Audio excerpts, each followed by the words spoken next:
L'apôtre place dans notre champ visuel la nature et l'immensité du royaume de Dieu et du Fils de son amour. Les Juifs attendaient un royaume terrestre, d'où jaillirait la délivrance et la bénédiction. Christ avait fait infiniment plus que cela. Il venait d'opérer en leur faveur une rédemption cosmique, et non une simple délivrance de la puissance de Rome ou de quelque autre pouvoir temporel. Mais il s'agissait d'un affranchissement total de la puissance du mal à l'échelle de l'univers entier. Il nous a délivrés du pouvoir des ténèbres et nous a transportés dans le royaume du Fils de son amour. Colossiens 1,13. Paul devait donc apprendre au moins deux choses. D'une part, que Jésus de Nazareth était bien le Messie. D'autre part, qu'en sa qualité de Messie, il surpassait de loin toutes les conceptions juives, ainsi que toutes les idées et les attentes personnelles de l'apôtre.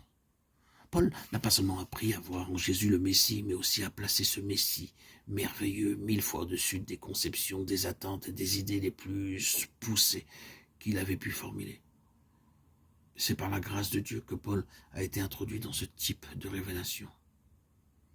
À mon avis, point n'est besoin d'ergoter là-dessus dans la mesure où l'on peut prouver sans conteste qu'il y a eu une certaine évolution dans la compréhension et la connaissance spirituelle de Paul. Il est donc clair que sa connaissance de Christ a progressé, qu'elle s'est étoffée et développée au point de l'amener à faire quelques ajustements. Entendons-nous bien, ceci ne veut pas dire que Paul dut répudier tout ce qu'il avait enseigné auparavant ou contredire les vérités dont il s'était fait le porte-parole. Celles-ci l'ont plutôt poussé à se réajuster. À mesure que sa connaissance de Christ grandissait et s'épanouissait, Paul se rendait compte que force lui était de s'aligner sur celle-ci. Prenons un exemple pour illustrer notre propos. Les épîtres de Paul aux Thessaloniciens ont été les premiers rédigés par l'apôtre. Cette correspondance nous montre de manière indubitable que Paul s'attendait de son vivant au retour du Seigneur. Notez bien ces paroles. Nous, les vivants, restés pour l'avènement du Seigneur. 1 Timothée 4,15. Dans l'épître aux Philippiens, Paul se positionne autrement, tandis que dans les épîtres à Timothée, il ne fait plus mention du tout de cette attente de retour. Car pour moi, me voici déjà offert en libation, et le moment de mon départ approche. J'ai combattu le bon combat, j'ai achevé la course. De Timothée 4, 6, 7. Paul avait anticipé le verdict de Néron. Il savait maintenant qu'il n'entrerait pas dans la gloire au moyen de l'enlèvement. Ne faut-il pas en conclure que ces deux points de vue se contredisent? Pas du tout. Dans sa progression avec le Seigneur, Paul en venait à une plus grande mesure de révélation quant à la seconde venue du Seigneur et à l'attitude qu'il devait adopter par rapport à celle-ci. Toutefois, cela n'altère et n'écarte en rien les enseignements ou les principes doctrinaux exprimés auparavant dans les épîtres aux Thessaloniciens.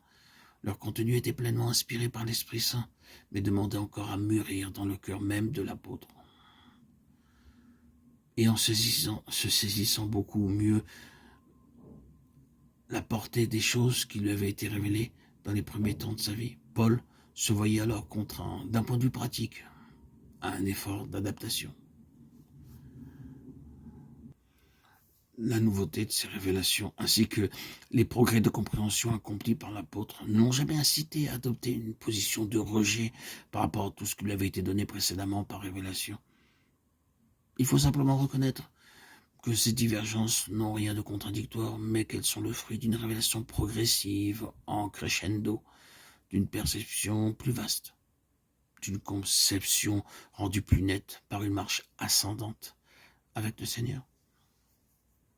Les progrès accomplis par l'apôtre dans sa compréhension et sa connaissance spirituelle l'ont amené à diverses mises au point.